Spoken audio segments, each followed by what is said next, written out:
Prescott. I'm a physician and scientist, spent most of my career in science, actually, medical research, trying to uncover the causes of disease.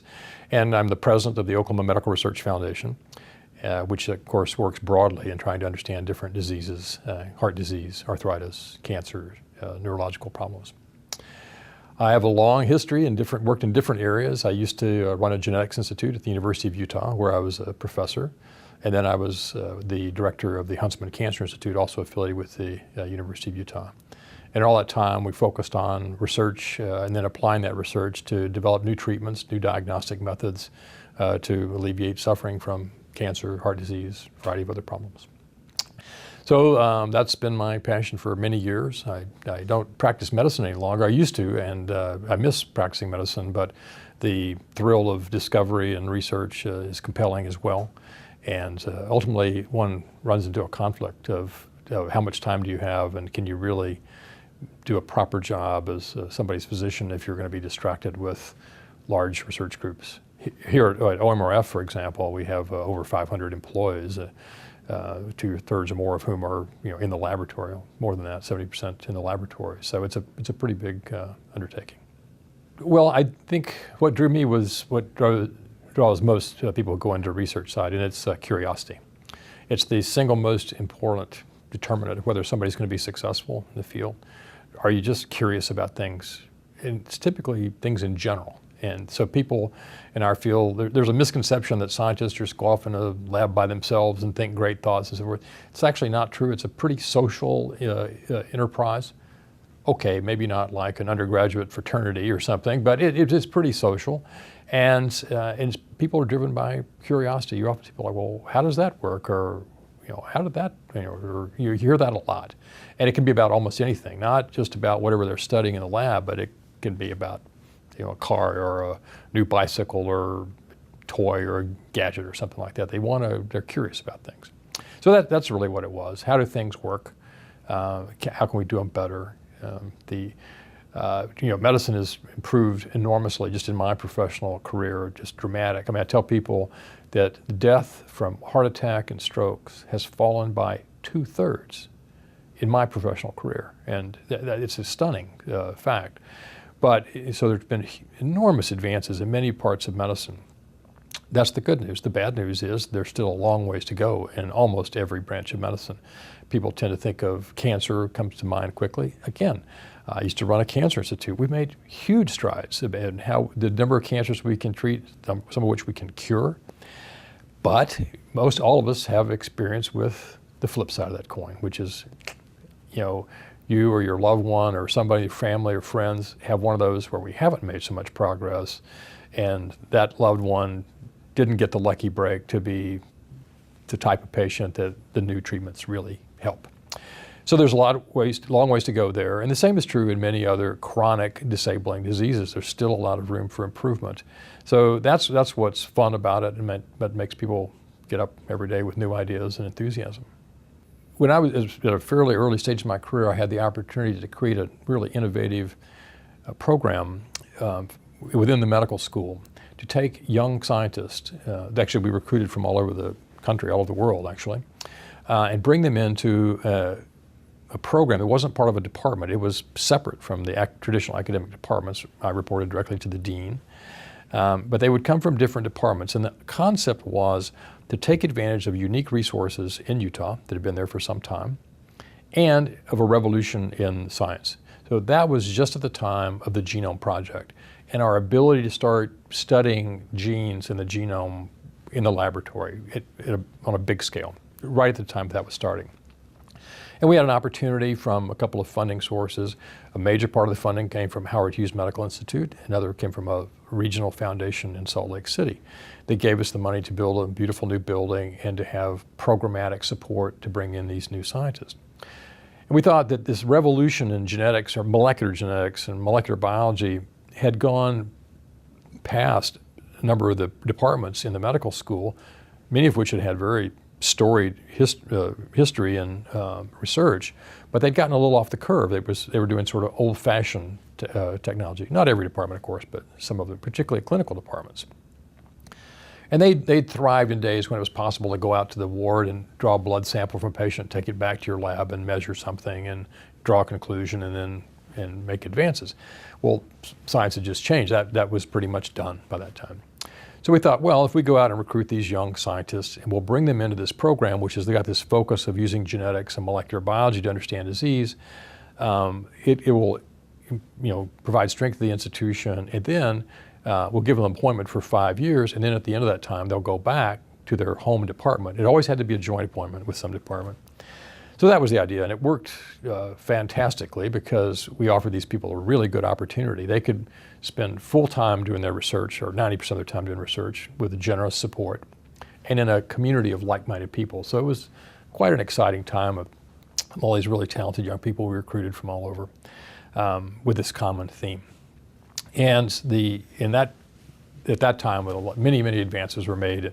The Department of Human Genetics was also in the same building, and some fabulous scientists there made great discoveries on different types of cancer genes, and others. Scientists in the program I was running found genes for different heart problems, heart arrhythmias, heart failure, for seizure disorders, of many types of seizure disorders, for different reproductive problems, a long list of other cancer genes.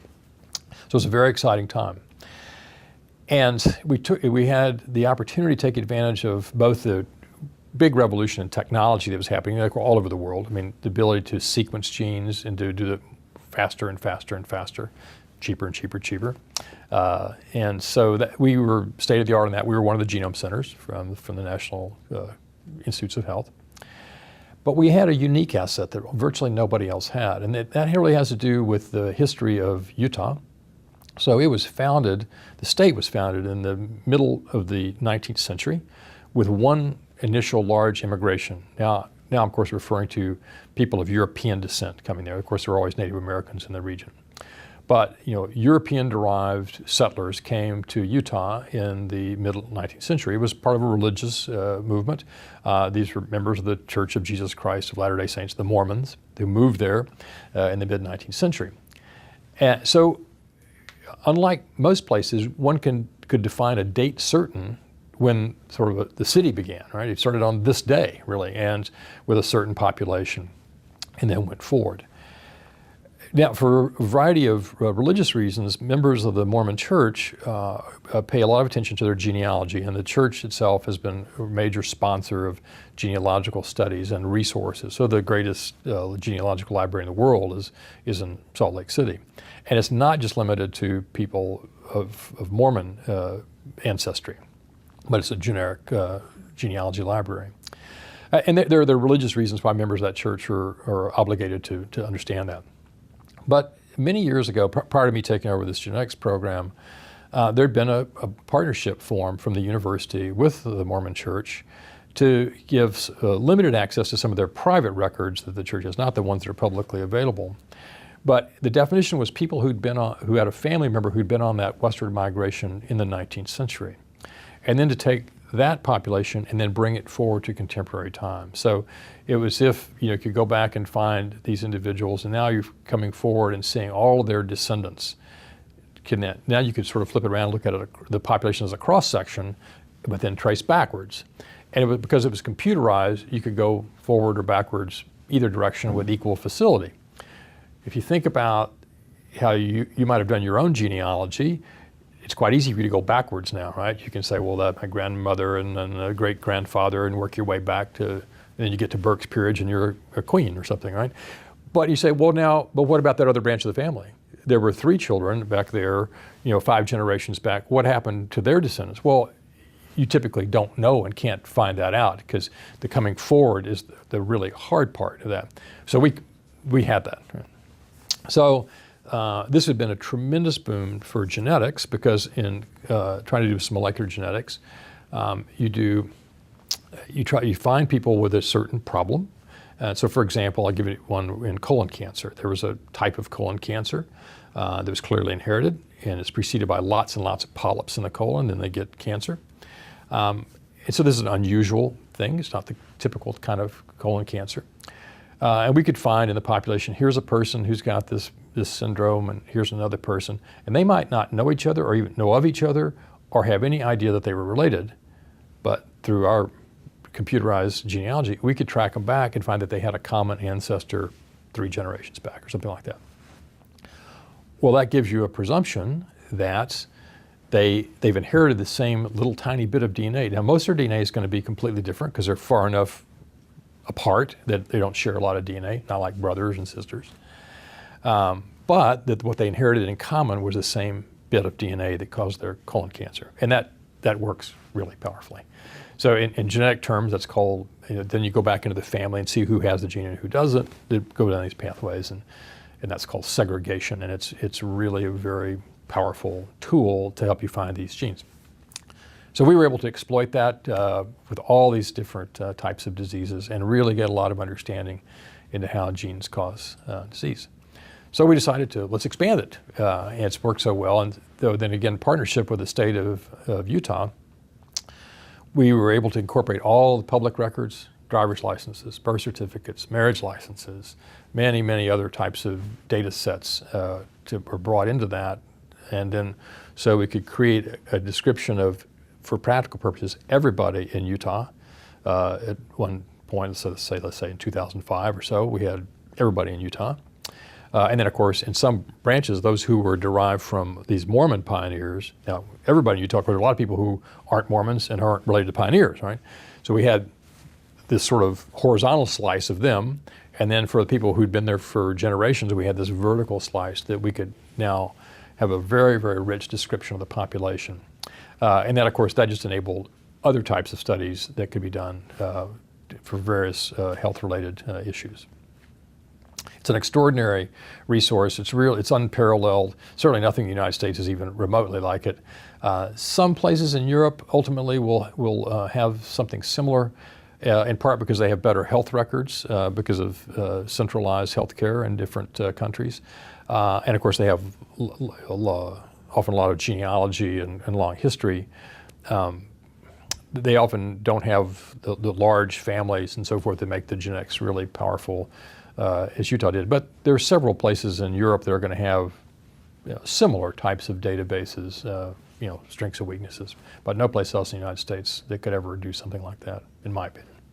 Well, once these tremendous resources had been assembled, we thought all along that they would be valuable for companies that were trying to develop new medications, new diagnostic tests, other types of treatments, because these inherited problems often give you insight into the more common variety. For example, there's a type of colon cancer that's preceded by polyps. Well, one of the groups at Utah discovered that that's due to a mutation in a certain gene. Now, the possibility was that that's a very rare thing. It only applies in these specialized families. It turns out that that very same gene is what gets damaged in almost every form of common colon cancer. About 70% of the time, it's that gene that puts you on the pathway to colon cancer, even though you don't come from a family with a risk. So in that case, it was tremendously instructive about almost all types of colon cancer. And the same is true with studies of epilepsy and heart arrhythmias, even though this patient who's got this heart problem now may not be from one of these families, didn't inherit a gene that caused that. They somehow got to that status through another route. So it's tremendously instructive about what pathways are important in causing disease. So we thought from the outset that this would be of interest, and it always has been to companies, and there has been some success in partnering with companies. What we failed to appreciate is that how to use these data sets is pretty subtle. I mean, it requires a particular kind of expertise, and we were one of the few places that had that expertise because it seemed natural to us, but for people who didn't have it, it wasn't an obvious how to proceed. So it didn't have as much traction with commercial partners as we thought it could or should. So as a result, we decided to start some efforts ourselves. And the logic was that a lot of these projects are purely are so-called, from an academic point of view, are too risky, or a fishing expedition. You're going out looking in general for something, which was true. I mean, it wasn't a precise hypothesis, right, that gene A will cause disease X. We didn't have that. It's a much more general idea, but turned out to be powerful. So we decided we'll start companies around different themes, and then at various times do contracts back with the University of Utah to have access to this data source. I should add that that data was very carefully protected. Access to it was controlled through a rigorous process to ensure ethical behavior and not divulging any secrets or anything like that. So that could never go out to a company, but the companies could have the right to come in and partner with scientists to get the derivatives from that data set. So we launched Lineagen really as a way to do that. And originally Lineagen was going to be the interface with all of those data sets for commercially related research. And it could have been in many different areas.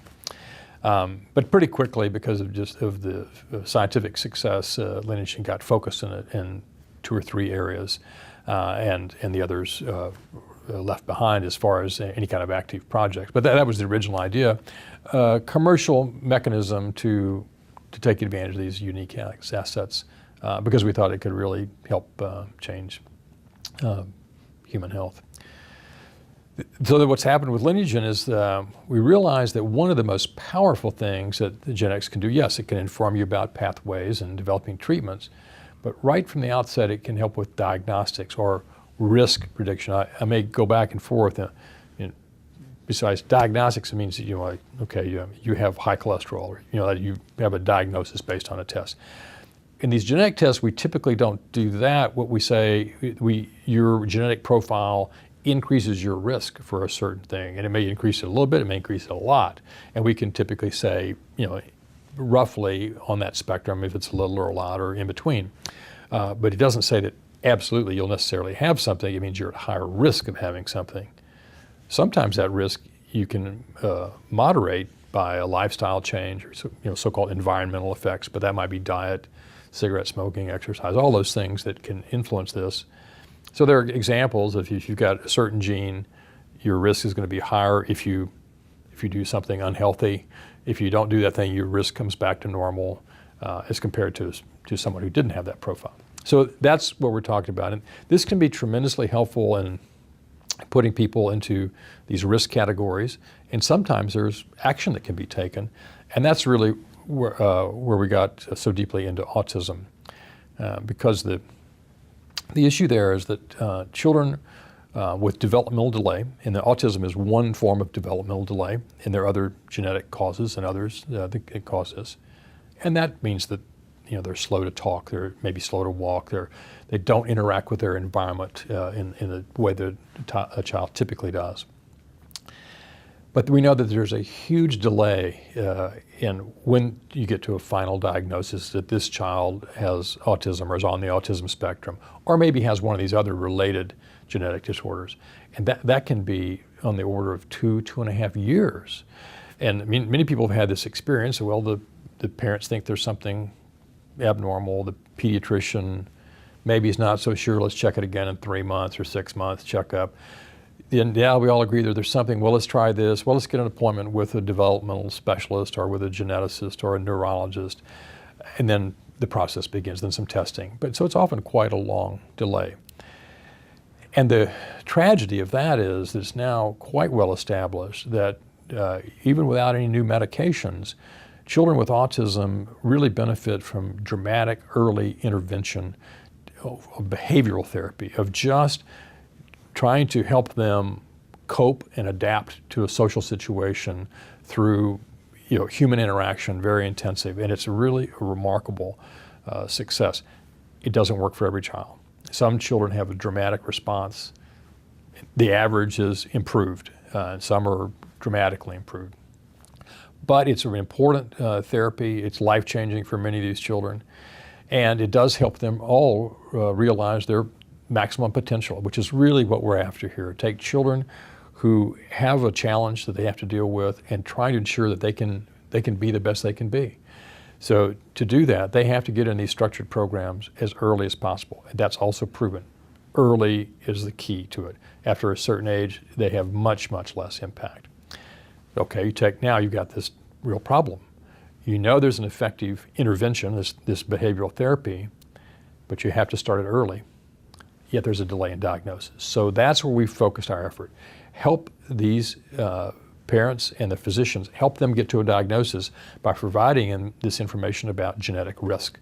So that will dramatically color if you say, oh yes, this is a child who has a genetic profile that strongly suggests that they're at risk of autism and they have these other behaviors.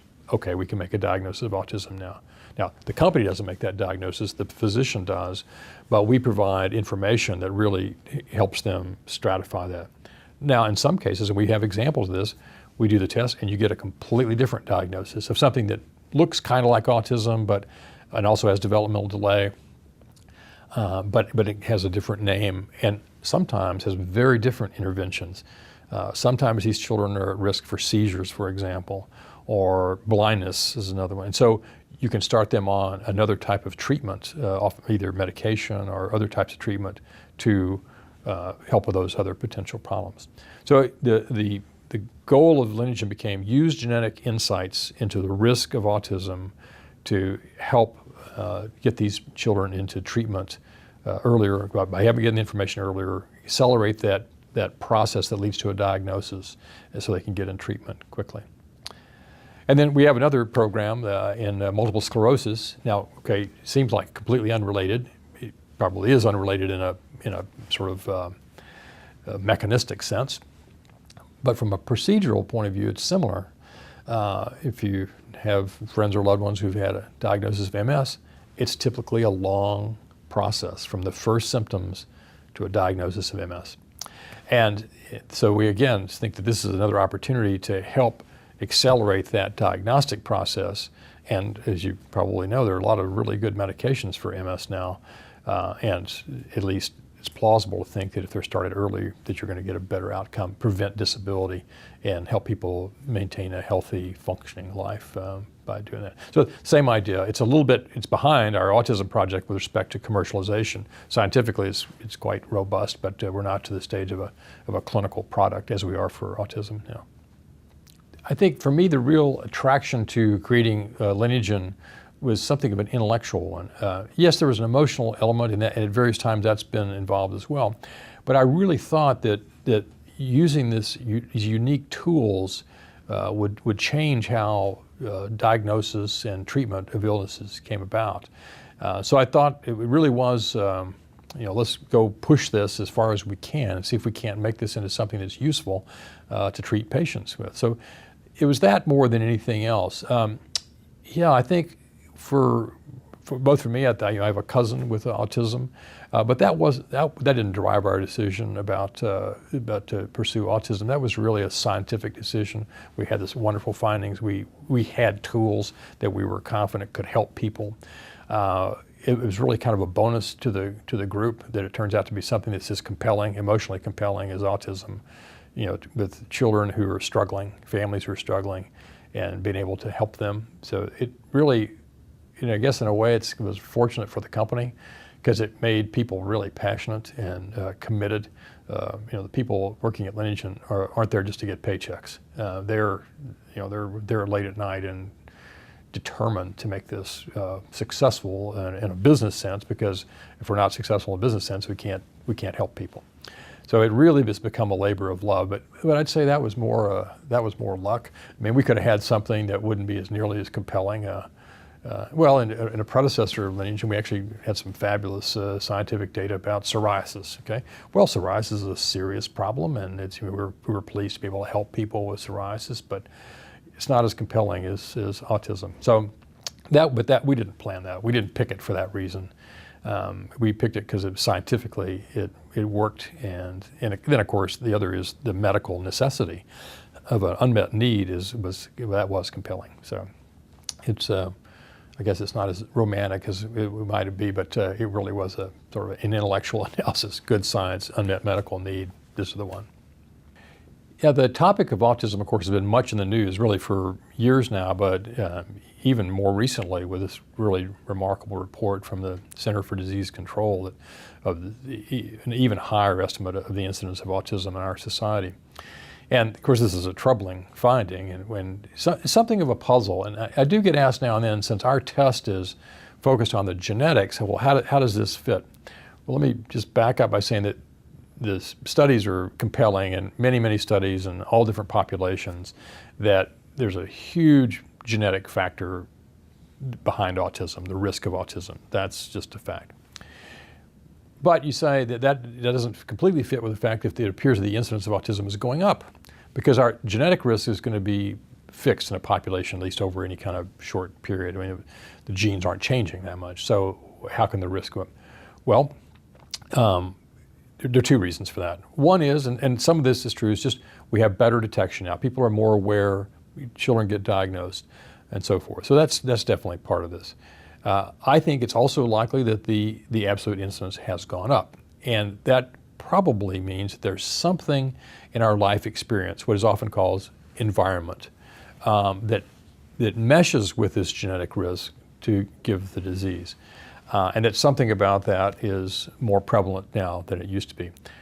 What that is unknown as far as I can tell. There's, could it be diet? Could it be something? Yeah, it could be any one of many things.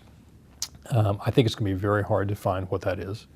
Just typically in these types of scientific studies, finding things in our environment that we can unequivocally show lead to chronic health problems has just been a frustrating process. It really just hasn't worked very well. And then what we're going to have to fall back on is sort of standard recommendations. Eat a healthy diet and do sensible things and don't smoke cigarettes. Well, that's not for autism, but in general, I'm talking about healthy behaviors to enforce that. Meanwhile, with these children, rather than dwell on exactly what's doing that, we've got to get the children help. I mean, and get them the best we can do now. Obviously, those other issues will be important if we think there's something we can go alter so that we'll reduce the burden in the future, so that other children won't have that. That I'm not making light of the importance of that. It's just that I don't think we have any compelling insights into that right now. So our focus is on what's their risk. I mean, did they get a set of genes that increases their risk? And if we can tell them that, then that will help the physician diagnose them earlier and get them treatment earlier. So that's where our position is. Obviously, anything we can do to help on the other side or to inform studies of what else is going on, we want to do that. But it's not our area of expertise, and we're going to bring the part that we think is actionable now, and that can form a basis for really important changes in how these children are managed and cared for. And in our case, and build a strong business that can help us pursue that mission. If we don't build a strong business, we won't be able to deliver that kind of care to people. There are a lot of other controversies in autism, and we tend to pay attention to what the issues are and what type of research is being done, whether it strikes us as compelling or relevant to what we're delivering with respect to the genetic risk. But we're not have active research programs in all those other areas. As we began talking with pediatricians and then specialists that they might refer to about how they would use a tool such as the one we provide for genetic risk in these children, we were pleased to find tremendous acceptance of it. It's interesting, there were sort of two different reasons. I think that the general pediatrician who sees, is going to have an office full of children for anywhere from, well baby checkups to preschool checkups to a child with an acute illness of some sort, and everything, very busy general practice there in pediatrics. They don't see many kids with autism. Of course, given the increasing incidence, they're going to see some, but it's not their usual patient. And they often don't know what to do next. I mean, it's a challenge. I'm not being critical. I mean, in a certain sense, no one knows what to do next. It's often bad news for the parents. People don't really want to talk about this. Is there something not quite right with my child? Pediatrician may have detected it, but can't quite engage the patient. So it's a tough problem to deal with in a busy pediatric practice, because there are other kids, and okay, I know what to do with that kid. I'm going to give them penicillin for and so this one, it's disruptive to their workflow. It takes a lot of time. It's emotionally draining. The children themselves can be very difficult to deal with because they'll get agitated and just hard to control. Things like something as straightforward. Well, not straightforward, but how difficult it can be with any child to get a blood sample, right? It's traumatic. It hurts. They don't like it. And so typically for these autistic kids, that's just multiplied many-fold. So they can be very disruptive to a practice. So I'd say that our major message we got back was frustration. Like, I don't, what to do now? How do I help them? I mean, it's just a frustrating thing. They knew that they would want to get them referred to either somebody specialized in developmental issues or genetic issues or neurological perhaps. There's often a delay in getting that there. They weren't sure where the workflow was that you do a test. When we said, well, what if we had a test? They said, I don't want a test. It's just something else that I can't deal with, right? What they wanted was an action plan, right? So it's really why we evolved our approach, which is both the testing, but it's also genetic counseling. It's also a detailed report. It's a suggestion for next steps. So a busy practicing pediatrician can have this, and of course we don't dictate what to do. The parents and the pediatrician have to ultimately decide that, but we lay out essentially with this, it suggests the following, and then you might still pursue this idea of a referral and so forth. So it was very welcome because it was designed to address the problem that the parents of this child and the pediatrician were dealing with. I mean, we try to bring a solution to a problem, right? Not just another lab test. Now with the specialists, it's a little bit different issue because of course they're used to dealing. They've got, their office is full of children with this or similar problems. So they're much more accustomed to dealing with these problems, just as a cardiologist would be with a heart arrhythmia or something like that, right? So they were used to that. What they like is that it's first off, the technical quality of our test is unsurpassed, and very soon we'll launch another further version that will be unique test with lots of different genetic insights that no other company will have. So, but we bring a very comprehensive report, much more detailed than other providers in this area. And for them, it tremendously accelerates what they can do for these children. If they've had it before they get there, they have actual information at the time they see the patient and be with the parents, so that it again facilitates the implementation of whatever treatment is going to be undertaken, because we're sort of doing processes in parallel rather than in series, right? So it's not referred, stop, get a test, come back, and so forth. We've accelerated that, and so we've had equally enthusiastic adoption from specialists, but really for a slightly different reason. But it's been gratifying that we feel like we've helped at both levels of getting to a diagnosis, and obviously that's important because our whole intent is to speed up the time to get to earlier diagnosis for these children to get them in treatment. Most insurance companies now have recognized the value of genetic testing in developmental delay. It's mandated as the standard of care by the various professional bodies, including the medical geneticist associations. It's under discussion in the Pediatric Association. We believe it'll be an official recommendation of this should be done in every child with developmental delay. To try to find a variety of problems. As I said, there are a number of specific, unusual or rare diseases that we pick up on our test that aren't strictly autism, but can be confused with it during the initial evaluation stages. And sometimes those are important, as I said, because they can have seizures or risk of blindness and other problems that need separate attention. But so this has been a very strongly adopted, recommended part of the evaluation through various professional organizations. And most insurance companies have recognized the value of that. Yes, it's an expensive test, but we have a compelling argument, I believe, that the aggregated cost drops because now you get them into treatment sooner, they do better, and the other part of it is that by doing a comprehensive test from the outset, you avoid this issue of test A and then some result, and so you test B and another result, and so forth and so on. And when you aggregate those costs, it can be more than ours, and all the delay that's built into that. So, yes, it's an expensive test because we measure hundreds of thousands of data points and interpret them and so forth. But it's one that adds a lot of value and has had widespread acceptance. Now, yes, there's sometimes insurance companies will demand additional information, but most of them have really dealt with this issue and know of its value. If it's appropriately done, the recommendations come out and the physician incorporates it into their diagnosis, it's one that's been well accepted. I'd say that Lineagen so far is still small enough that most insurance companies wouldn't say, oh yeah, those guys are great. So they really respond to more the description of the test, the technical description of the test, and so that's really what they do. Now, I think there are cases where these companies have looked into our tests and the quality of the product, and the comments have been very favorable. But we're not a small enough company that, for a large insurance company wouldn't know our name. They would know the name of very large laboratory companies, but not us in general. So I think it's because most of them have guidelines for what general type of testing should be done, and we fall within those guidelines and make our case. So, but mostly then we try to make our case of our superiority of our product to the physicians, to either the specialist or the general pediatrician.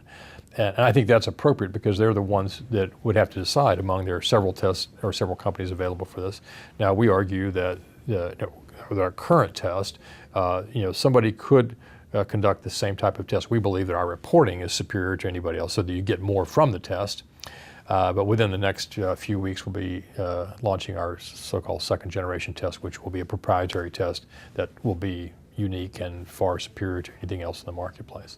But we tend to make that case with the pediatricians directly because they're used to thinking, comparing the technical and scientific merit of the different approaches.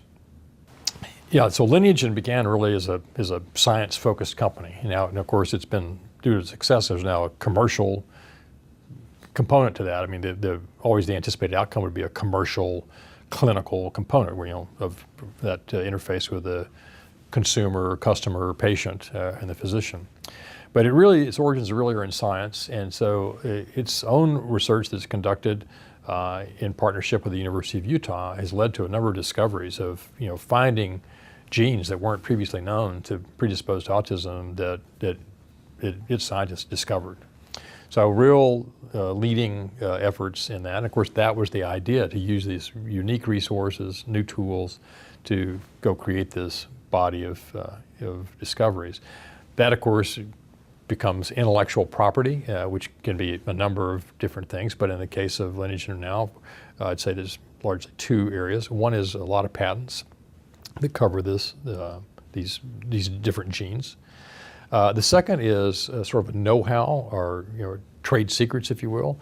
So these can be equally valuable. I mean, it's, the formula for Coca-Cola, there's no patent on that, but it's still pretty valuable intellectual property, right? So there is some know-how with respect to how we integrate information from these different genes to come up with real recommendations. And those will continue to thrive. In addition, Lineagen partnered with the Children's Hospital of Philadelphia, CHOP, one of the leading organizations in the world in childhood diseases, and particularly genetics of childhood disease, and big autism projects there that we've joined with them collaboratively. And again, we have exclusive license to all of the markers or genes that they've discovered. So that intellectual property forms the basis for this proprietary chip that we will start selling tests based on that chip very soon. By that, it means that other people can't report against those findings. I mean, they're available in the literature, but they won't be able to use them in a commercial sense to create a test. So it gives us a very powerful strategic advantage there are insights to this disease that we'll have that no one else will have. We believe we'll have to finish the studies, but we can calculate that our yield from our test will go up substantially, between 2- and 3-fold, so that we'll have a much more informative test than any of our competitors, either now or in the future. And then the second issue is this: there will always be things that we won't divulge in a patent or publicly, but how we operate to integrate some of those issues. We have the same sort of approach in our two other programs. One other program is in multiple sclerosis. It shares something in common with autism, which is that we believe that a delay in diagnosis is an important problem in MS, and that you could help people with MS by shortening that, and that our genetic test could help with that. So again, we have research studies that Lineagen has conducted with other organizations, with the University of Utah. We're beginning a project here at the Oklahoma Medical Research Foundation in collaboration with Lineagen. That project will be funded by an organization called Fast Forward, which is sort of a venture firm that's affiliated with the National Multiple Sclerosis Society. So they've come in to help finance that project because of their excitement about the various genetic components that we've discovered. Again, those are protected by patents and the same sort of approach. Lineagen has a third research area in chronic obstructive pulmonary disease. The logic here is a little bit different. There sometimes is a problem diagnosing it, but typically not so much. But this one has to do with being able to predict different trajectories of the disease and when and where to intervene based on these genetic patterns. Obviously, that's an example that I mentioned earlier of gene-environment interaction. Well, in that case, the environmental factor is typically cigarette smoking, which of course is bad, but not always. I mean, some people with chronic obstructive pulmonary disease have bad asthma, and so it can be other types of environmental. So that's the flavor there. But in all of the different research programs, we're very careful to protect the value of those by patenting genes and or sometimes processes, but other times some of the processes are maintained in a so-called trade secret mode to give us that competitive advantage in the marketplace.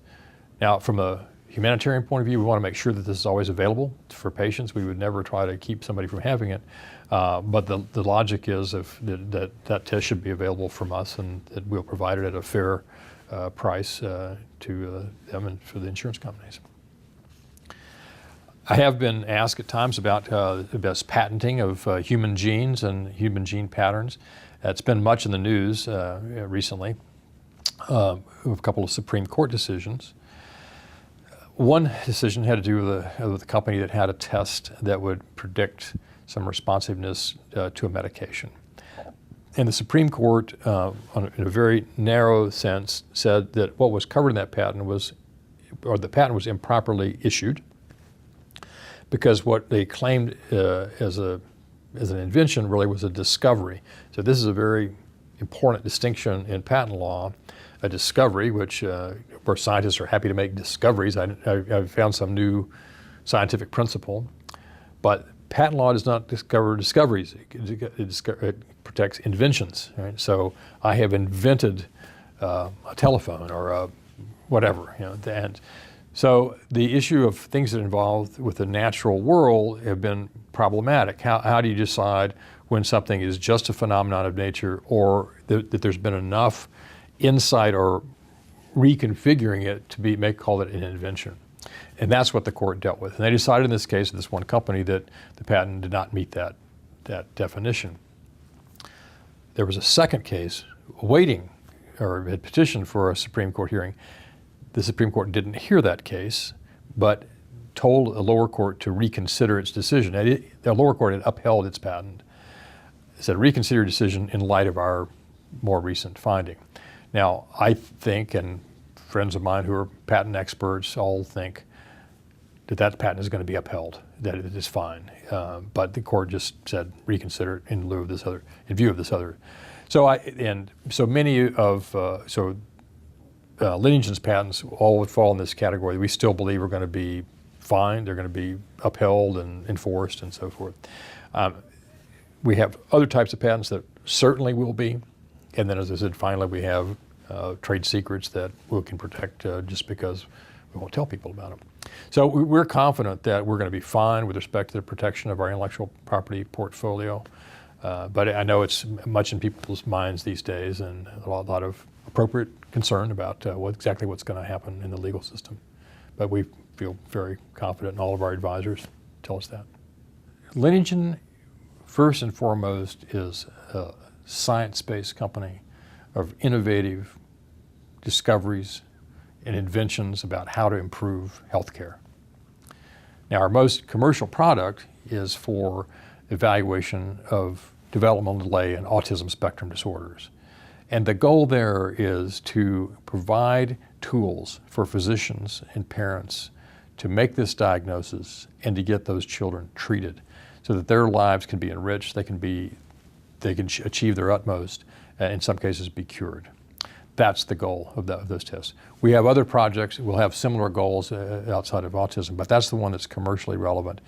And it's turned into a passion for the people. So not only is it a great business opportunity, because I'll talk about the potential cash flows there from sales of tests, but it's a mission of human rewards as well. So not only is there a financial reward, there's a human thrill of doing good for people. The business itself is compelling. So one of the hottest areas in the last few years has been so-called molecular diagnostics. This is sort of the ultimate molecular diagnostic of being able to find these very complex gene patterns and talk about the risk that this child will have autism from that pattern. They're reimbursed at a very high rate. I don't, probably ought to talk to General Counsel about whether I could say a forward-looking statement, but the company has far exceeded its financial pro forma with respect to reimbursed price per test. And this is a very expensive test in the thousands of dollars. And we have a financial pro forma and we've been well above that for over a year now. So the business model is strong with respect to the reimbursement rates.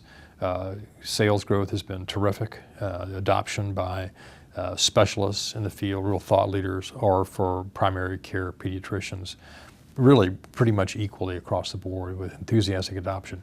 So we believe it's simply a matter of growing this business now. We're really at a stage of looking for growth equity at this point. For the autism part of it, the great bulk of the discovery is over. Some of it has to be refined, and of course we'll always be researching through our own internal database and continue to improve the product. But the real discovery work is pretty much done. And the use of capital really now is growth capital to build this into a really thriving commercial operation. Excellent. So you kind of like this product? This is a great product. It really is. I mean, what we need are some of the parents and physicians who've gotten our reports who just rave about how helpful it is to them. I mean, because again, it wasn't designed to be a lab test. It was designed to be a solution to a problem. And that, ultimately, we believe we're an information company. We're not a lab test company. We're an information company. What information can we give back to those parents and those physicians that help them help the patient? One of the keys to our product being successful, or tests, if you will, is that we do have this comprehensive approach to how we deal with the families and the physicians. So we don't just send them a letter, or yes or no, or 17.4. No, it goes into some detail. First off, because genetic risk is not a straightforward thing to understand, right? It's risks and ratios and so forth. So to be accurate in scientific terms, which we insist on, is hard to convey and to people who aren't sophisticated in not just autism, but in the mathematics of risk assessment and probabilities and so forth. So we felt that we had to have a way to do that everyone could understand. So that's why we put in our effort to have genetic counseling, to have actually genetic specialist, physician geneticist available to talk to the doctor, to go into real detail. Other companies have done something similar, and there was another company that was in the cancer space. It was a consultation, a test and consultation company, not so much with patients, but with the physicians. So it really derived from our plan, really derived from this insight we got from talking to these physicians about what's the problem. What problem do they need to solve, does that physician need to solve in his or her office? What are the parents trying to achieve here, right? And what can we do to help that? So we recognize that, just getting back the kind of lab reports you get for your blood cholesterol wasn't going to help, right? And it's going to be too complicated. And that doesn't tell you what to do next, either or give you suggestions, not tell you, but give you suggestions about what means next. So that's why we really developed the plan, and we'll always continue to work on that plan. Are we doing the best we can? Do we need to make tweaks on it? And we've got really wonderful, passionate, dedicated people doing it, which is what really helps. One of the most gratifying things with respect to how we approach this is that as we learn more information for either publications in the scientific medical literature or things from our own internal research because we'll find new things on the chips that are informative, right, that we didn't know before. And so it's a dynamic process. Well, just in the last few weeks, we found one of those. So a study that had been done months ago now has a new result, simply because new information has come in, and we don't retest the chips, we just resurvey the information that came from the chips. We say, like, we have a new finding for this child.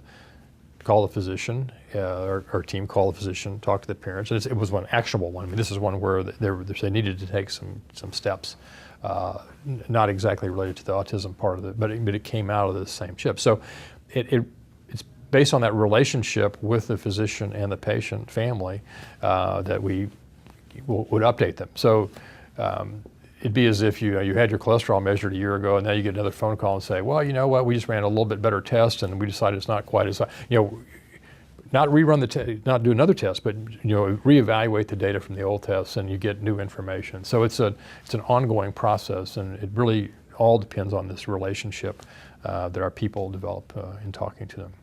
So it's a crucial part of what we think we provide to them. When I say that I think that we're an information company, that one test will continue to yield results for years, because every time we learn more about what genes are involved in autism or developmental delay, that will just automatically enrich the findings of all of them that have been done previously. So it's a really sort of a living test, if you will. I mean, it continues to generate results on into the future.